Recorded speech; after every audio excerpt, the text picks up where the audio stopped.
Shalom, selamat pagi. Kami ucapkan selamat datang kembali kepada seluruh jemaat GBSBC. Puji nama Tuhan, saat ini kita kembali dipertemukan dalam cinta kasih Tuhan. Kita kembali dipertemukan dalam ibadah saat ini untuk kita meninggikan nama Yesus, untuk kita diberkati, untuk kita memuji Dia. Mari kita sama-sama mengucap syukur, kita mau siapkan hati kita mau bawa dalam doa. Terima kasih ya Bapa, kami bersyukur bahwa setiap penyertaan-Mu dalam kehidupan kami ya Bapa. Terima kasih bahwa segala berkat-Mu dalam kehidupan kami, sehingga saat ini Tuhan kami boleh berdiri di tempat ini, kami boleh bersekutu menghadap Engkau ya Bapa. Mari Tuhan, Engkau hadir di tengah-tengah kami, Engkau mengurapi setiap kami dimanapun kami berada ya Bapa. Roh Kudus-Mu yang hadir dan tinggal memimpin mengurapi setiap kami ya Bapa. Terima kasih ya Yesus. Kami siap memuji Engkau, kami siap melayani Engkau, dan kami siap diberkati. Dalam nama Yesus kami berdoa, haleluya, amin. Mari kita mau bawa hidup kita sepenuhnya kepada Tuhan. Kita mau bawa ucapan syukur kita kepada Allah. Kita mau tinggikan nama Dia, nama yang penuh dengan kuasa, Allah yang telah memelihara kehidupan kita. Katakan, kami bersyukur kepadamu ya Tuhan. Bersyukur padamu Tuhan atas kasih-Mu. Ku bermazmur bagi nama-Mu yang kudus,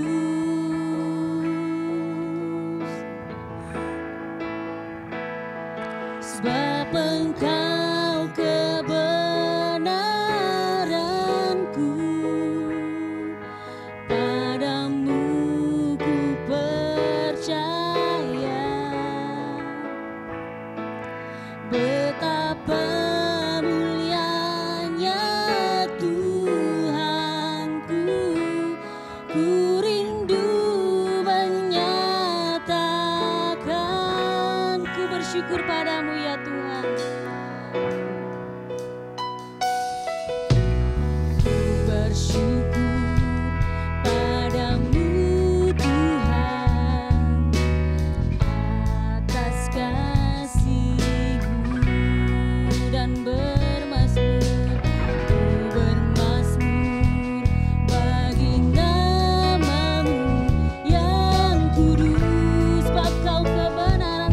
Kami bermazmur ya Tuhan.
kita mau bangkit tinggikan nama Yesus. Kita mau serukan nama yang penuh kuasa, nama yang menyembuhkan, nama yang memberkati, nama yang akan selalu menyertai dalam kehidupan kita.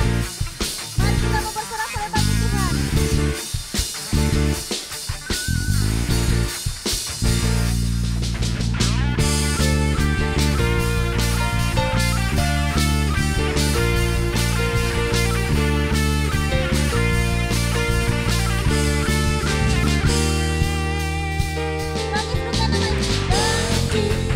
Suka nama Yesus, maju rasakan kuasanya. Kita buat diri sebentar, galakkan tipu dayanya dengan kuasa namanya. Bangkit, suka nama Yesus. Rasakan kuasanya. Kita buat diri sebentar, galakkan tipu dayanya dengan kuasa namanya. Nama Yesus, nama Yesus, menara yang kuat. Nama Yesus, kota benteng yang teguh. Nama Yesus, kalahkan semua musuh. Nama Yesus, di atas segalanya. Mari kita membangkit tinggikan nama Yesus.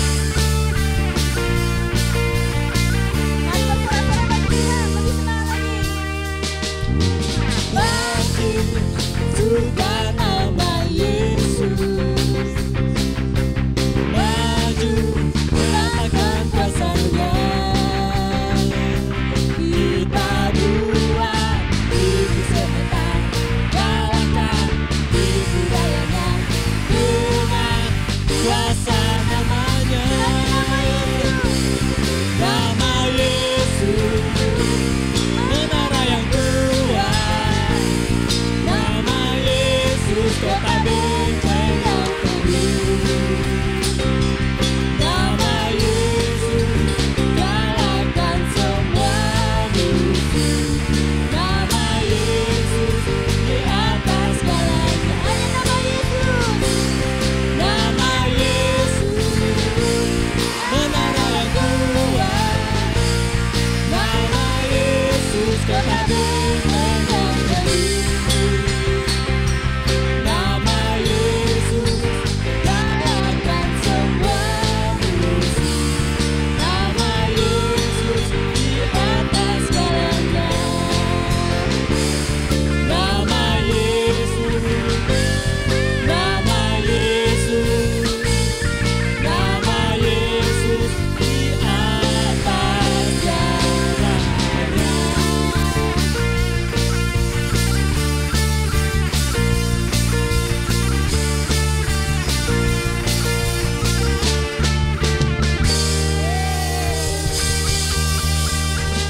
Tuhan. Tuhan pasti senang mendengarkan puji-pujian kita. Tuhan ditinggikan dengan setiap pujian sukacita kita sebagai ucapan syukur kita kepada Tuhan. Dan saat ini pun mari kita mau siapkan hidup kita. Kita mau bawa diri kita, bawa hati kita sepenuhnya ke dalam hadirat Allah. Untuk kita siap diberkati, untuk kita siap mendengarkan firman-Nya.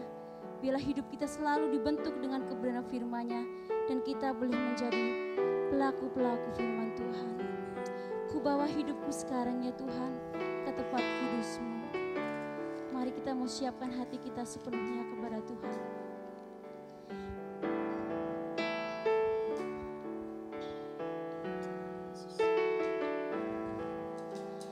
Bawa hidupku sekarang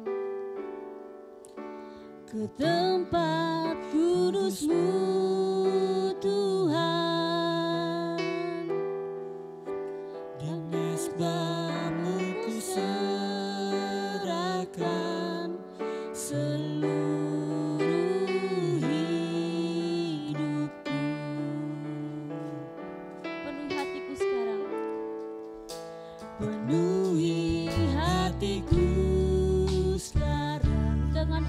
yang baru, dengan urapan yang baru, agar aku lebih lagi mendengar suara-Mu. Jadikan aku Tuhan, jadikan aku Tuhan, rumah doa-Mu,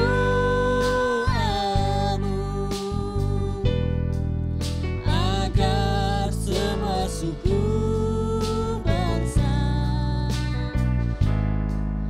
datang menyembah-Mu. Jadikan aku Tuhan, jadikan aku Tuhan,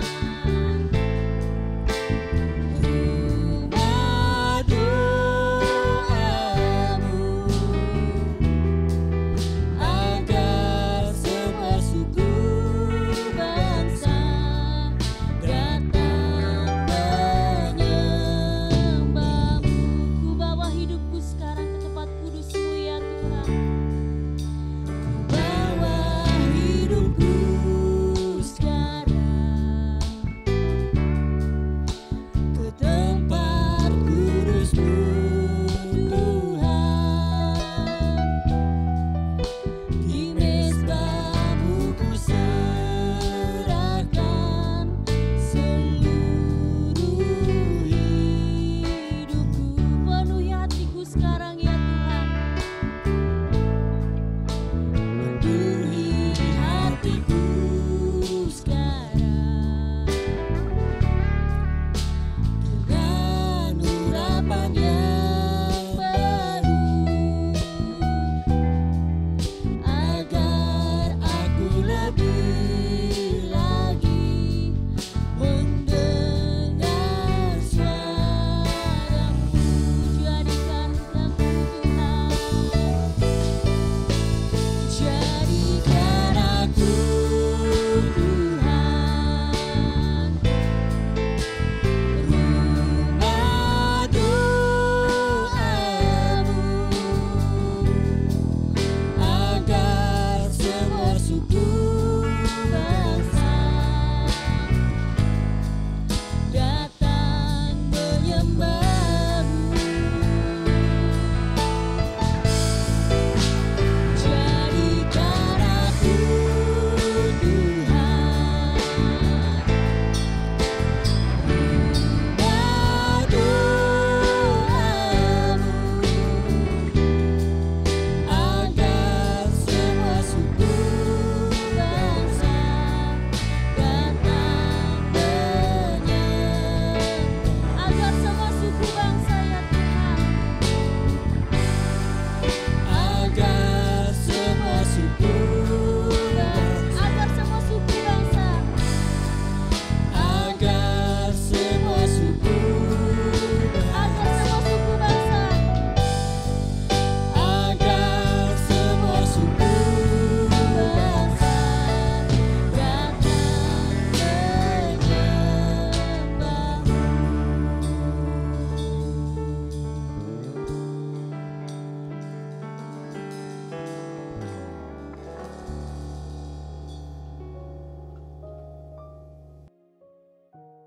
Mari kita berdoa. Bapa di surga, kembali kami menaikkan ucapan syukur kami. Terima kasih atas kasih dan anugerah yang Tuhan berikan bagi kami semua. Kiranya apa yang kami sudah persembahkan, puji-pujian dan pengagungan pada Engkau, kiranya ini layak di hadapan-Mu, dan sebentar kami akan mendengarkan suara kebenaran firman-Mu. Berkati hamba-Mu, berkati kami semua yang mendengar. Di dalam nama Tuhan Yesus kami berdoa. Amin. Salam Bapak Ibu Saudara yang kasih. Kesempatan kali ini renungan yang akan saya bawakan berjudul Sakral versus Sekuler. Kita sering mendengar atau mungkin melihat seperti pernikahan yang sakral atau kegiatan keagamaan yang sakral, yang suci atau yang religius. Sakral identik dengan suci, religius atau berbau keagamaan. Sementara sekuler identik dengan tidak ada unsur agamanya, ya, duniawi, bendawi atau bersifat sementara. Maka sering kita mendengar ada orang bertanya, kerja di mana Pak? Oh, saya kerja sekuler. Nah, berarti ada dong kerja yang rohani dan kerja yang tidak rohani. Atau yang rohani berarti di departemen agama, yang lain di departemen umum gitu. Bapak Ibu, kita akan melihat bagaimana sakral dan sekuler ini kita memiliki pemahaman yang benar. Kita akan menengok di dalam Kejadian 1 ayat 31. Di sini narasumbernya yang berkompeten yang akan menjelaskan. Maka Allah melihat segala yang dijadikannya itu sungguh amat baik. Jadilah petang dan jadilah pagi. Itulah hari ke-6. Allah mengatakan bahwa semuanya itu sungguh amat baik. Sebelum manusia diciptakan, tentu ada satu urutan yang diawali, yaitu hari pertama Tuhan menciptakan langit bumi. Kedua, cakrawala. Yang ketiga, daratan dipisahkan dengan lautan, tumbuh-tumbuhan. Dan yang keempat, matahari, bulan, dan bintang.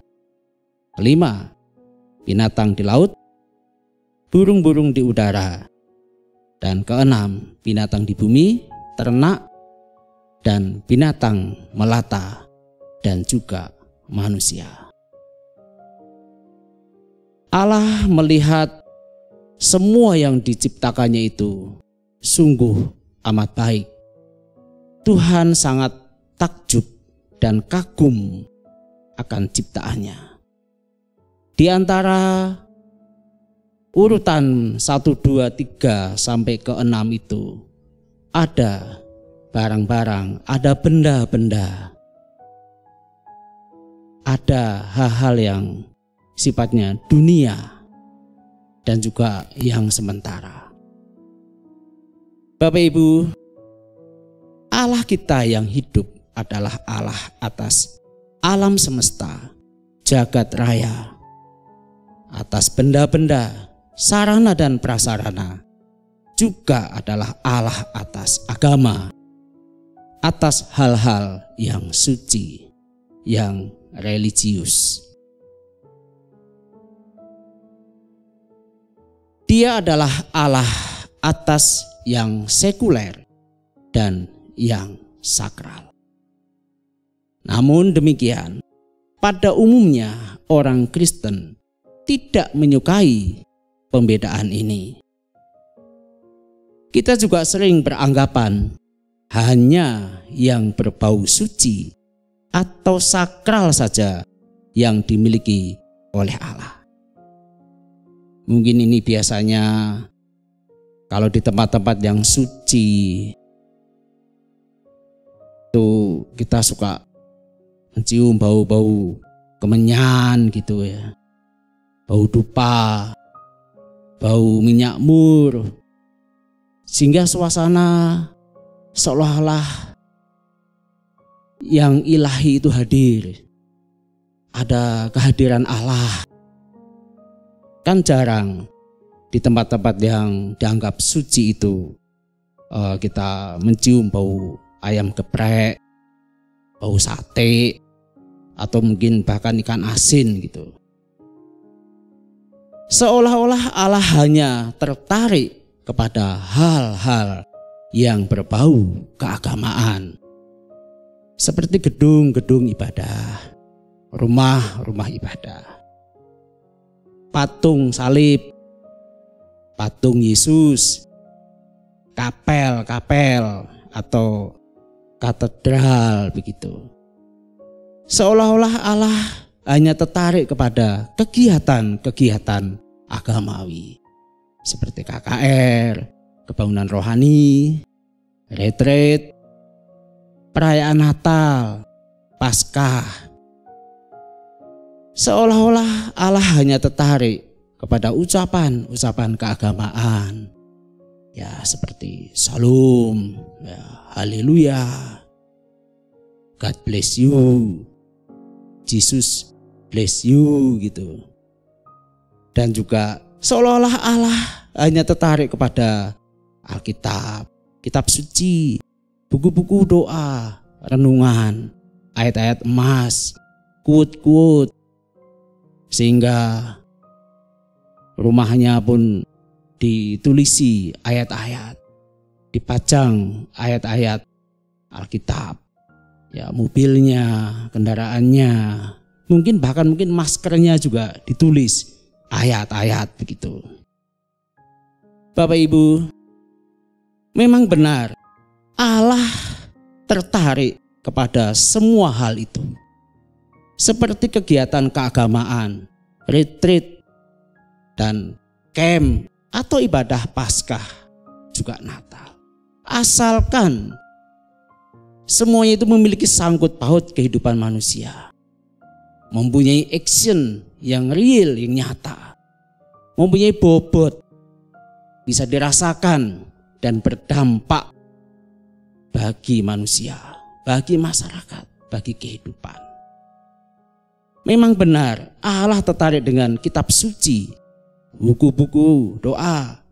Namun jika semua hal itu berguna, mencerahkan hati, membuat insaf, ada pertobatan, dan membuat kita semakin cinta Tuhan, semakin saleh di hadapan Tuhan.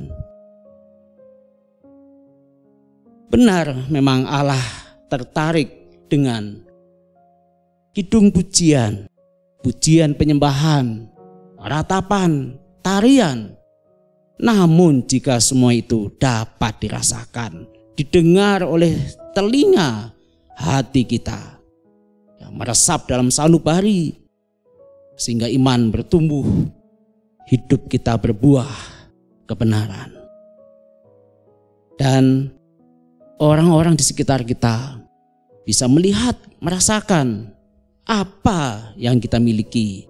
Di tengah situasi kondisi yang sulit sekarang ini, orang bisa melihat suatu perbedaan di antara anak-anak Tuhan. Ada sesuatu yang berbeda dalam diri kita. Di dalam diri kita ada Kristus, ada Allah yang hidup. Bapak Ibu, memang benar Allah tertarik dengan kebangunan rohani, retreat, mungkin sekarang webinar, doa-doa virtual. Asal semua itu berkaitan dengan kemajuan kerajaan Allah. Karena Injil giat diberitakan, disiarkan, digemakan, dikumandangkan, diviralkan kepada semua umat manusia. Memang benar Allah tertarik dengan teknologi yang semakin maju. Asal semua itu digunakan untuk melestarikan lingkungan, merawat alam semesta, teknologi untuk kemanusiaan, ketahanan pangan, pendidikan, dan kesehatan umat manusia. Semua yang diciptakan Allah itu baik, very good. Tidak ada sesuatu pun yang haram jika diterima dengan ucapan syukur. Demikian 1 Timotius 4 ayat 4. Kita seharusnya lebih bersyukur dari apa yang biasanya kita lakukan atas pemberian-pemberian yang baik dari Sang Khalik.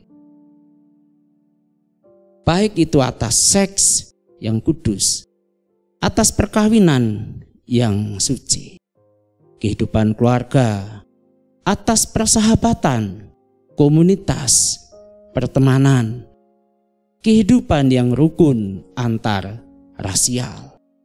Masyarakat kita ini kan multi, masyarakat yang heterogen, yang pluralis, bermacam-macam bahasa, ya, budaya, bahkan warna kulit. Dari yang putih, ada yang kuning, kuning langsat, lalu coklat, ada coklat muda, coklat tua. Bahkan ada juga varian yang sawo matang. Sawo matang setengah busuk ada, yang benar-benar busuk ada. Bahkan ada yang hitam tapi eksotik. Dan semuanya itu very good, itu sempurna di mata Tuhan. Tuhan kagum akan semua yang diciptakan itu. Bahkan dengan budaya-budaya kita, kultur kita, negeri kita ini kaya raya, indah dan elok. Inilah yang kita syukuri. Allah sering kita nalar terlalu kerdil karena terlalu dikaitkan kepada predikat agamawi. Seolah-olah Tuhan itu hanya mau hadir di gereja saja, di tempat-tempat kegiatan keagamaan. Lah, kalau sekarang seperti itu, ya gimana? Gereja sekarang tutup, ibadahnya di rumah. Lah, berarti Tuhan nanti cuti dong ke gereja. Nah, inilah. Karena seolah-olah Tuhan tidak hadir di tempat-tempat yang sekuler, ya, tempat usaha, bahkan mungkin tempat-tempat yang dianggap tidak suci. Apakah benar demikian? Coba kita melihat di dalam Alkitab. Bagaimana ketika Tuhan Yesus dia menumpang di rumah Zakius, yang adalah pemungut cukai, pekerjaan yang dianggap kotor karena memeras rakyat, memungut cukai kepada rakyat, dan dia juga bekerja kepada penjajah Romawi. Sehingga bagi masyarakat Yahudi, Zakius ini adalah pengkhianat. Sehingga dia tidak dihargai, tidak dihormati. Pun demikian dengan Matius, yang adalah rasul Tuhan, dia juga pemungut cukai sebelumnya. Dan bagaimana dengan Tuhan yang selalu dia berkhotbah, ya kadang di pasar, di tempat-tempat terbuka, ya di bait suci juga iya, di sinagog. Dan bagaimana juga ketika Tuhan ya menjumpai wanita yang tidak bermoral, wanita Samaria di sumur Yakub itu, juga menemui wanita pelacur, dan bahkan Tuhan juga memanggil beberapa muridnya, itu bahkan bukan di tempat suci atau di bait suci, tetapi dia memanggilnya di tepi pantai. Dan bahkan beberapa mereka profesinya adalah nelayan biasa. Bapak Ibu, Allah berkepentingan terhadap semua yang Dia ciptakan, bahwa semuanya baik, memenuhi kehendaknya. memenuhi rencananya, dan menyenangkan hatinya. Berbuat sesuatu untuk sesama walau melalui lembaga sekuler.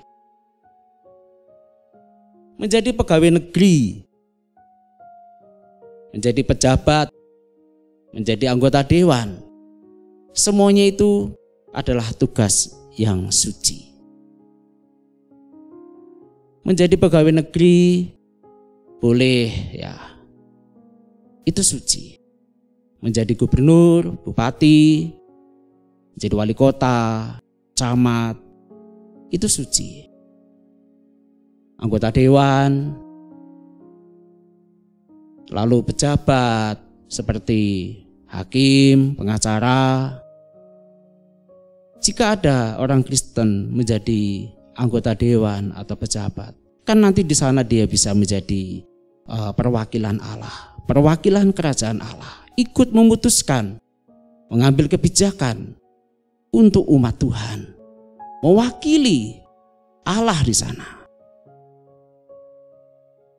Ketika Presiden Republik Indonesia yang kedua hendak memulai pemerintahan, ia memanggil di antara 3 menterinya yang Kristen untuk ikut membangun negeri ini. Namun ketiga menteri ini ternyata tidak siap. Ketiga menteri yang Kristen ini tidak siap, sehingga Presiden ini memanggil menteri yang lain yang tidak takut Tuhan. Mengelola usaha perdagangan sekuler, ya, berdagang, ya, investasi, menanam saham, membuka industri, manufaktur, company, semuanya itu adalah suci. Mata Tuhan tertuju dan Tuhan juga hadir di sana. Bahkan bekerja sebagai OB, buruh pabrik, tukang sapu, tukang batu, dan pemulung sekalipun, Allah memandang semuanya itu baik. Menjadi ironi jika organisasi atau lembaga rohani atau pusat keagamaan, persekutuan rohani, pekerja rohani, tetapi praktiknya, motivasinya, sepak terjangnya, tindakannya berorientasi jahat. Ini merugikan kerajaan Allah. Jangan lembaganya religi, sakral, tetapi praktiknya dagang sapi. Pekerjaannya melayani Tuhan, tetapi memperkaya diri demi citra diri, bukan mengabdi. Sangat ironi dan menyedihkan. Bapak Ibu, sejatinya semua yang Tuhan ciptakan itu baik. Karena semua itu dari Dia, untuk kita, dan kembali kepadanya. Di dalam Roma 11 ayat 36 dalam bahasa Indonesia masa kini, Allah yang menciptakan segala sesuatu, semuanya berasal dari Allah. Dan adalah untuk Allah. Terpujilah Allah untuk selama-lamanya. Amin. Mazmur 104 ayat 31 dalam bahasa Indonesia masa kini, semoga keagungan Tuhan tetap selama-lamanya. Semoga Ia gembira dengan segala ciptaannya. Allah tentu bangga dengan ciptaannya, takjub, kagum dengan ciptaannya, dan Dia gembira dengan ciptaannya, yaitu kita dan juga alam semesta. Amin. Mari kita berdoa. Kembali kami menaikkan ucapan syukur kepadamu ya Bapa. Berterima kasih untuk kebenaran firman-Mu yang sudah kami dengar. Kiranya firman-Mu ini termaterai di dalam hati kami, untuk kami dapat mensyukuri anugerah Tuhan, kebaikan Tuhan dan nama-Mu dipermuliakan. Terima kasih Bapa, di dalam nama Tuhan Yesus kami berdoa dan mengucap syukur. Amin. Atas nama jemaat kami mengucapkan terima kasih untuk pelayanan Bapak Andreas Sujoko yang boleh memberkati kita dalam pemberitaan firman Tuhan, dan juga seluruh tim ibadah online yang sudah mempersiapkan ibadah ini sedemikian rupa sehingga kita boleh diberkati. Termasuk jemaat yang dengan setia mendukung dalam doa dan juga dana. Tuhan memberkati pelayanan saudara dan segala jerih payah saudara tidak akan sia-sia. Mari kita akhiri ibadah kita hari ini dengan doa penutup dan sekaligus doa berkat. Bapa, kami mengucap syukur, kami berterima kasih untuk seluruh rangkaian ibadah yang boleh kami selenggarakan. Biarlah Engkau memberkati hamba-hamba-Mu yang telah melayani. Berkati segala jerih payah kami, jerih lelah kami dalam kami mengurus setiap jiwa-jiwa yang Kau percayakan melalui ibadah hari ini. Biarlah juga ibadah ini boleh memberkati banyak orang. Terima kasih Bapa, kalau sebentar kami kembali melakukan aktivitas kami, biarlah berkat-Mu turun atas kami sekalian. Jemaat yang dikasihi Tuhan, arahkan hatimu, kedangkan tanganmu, terimalah berkat Tuhan. Tuhan memberkati engkau dan melindungi engkau. Tuhan menyinari engkau dengan wajahnya dan memberi engkau kasih karunia. Tuhan menghadapkan wajahnya kepadamu dan memberi engkau damai sejahtera. Berkat itu datang dari Allah Bapa kita di surga, kasih sayang dari Tuhan kita Yesus Kristus, serta pimpinan penyertaan dari Roh Kudus akan menyertai engkau mulai dari hari ini sampai Maranatha. Tuhan datang kedua kali menjemput kita sekalian dalam awan-awan permai. Sama-sama ini berkati, kita berkata, amin. Selamat pagi, Tuhan Yesus memberkati kita sekalian.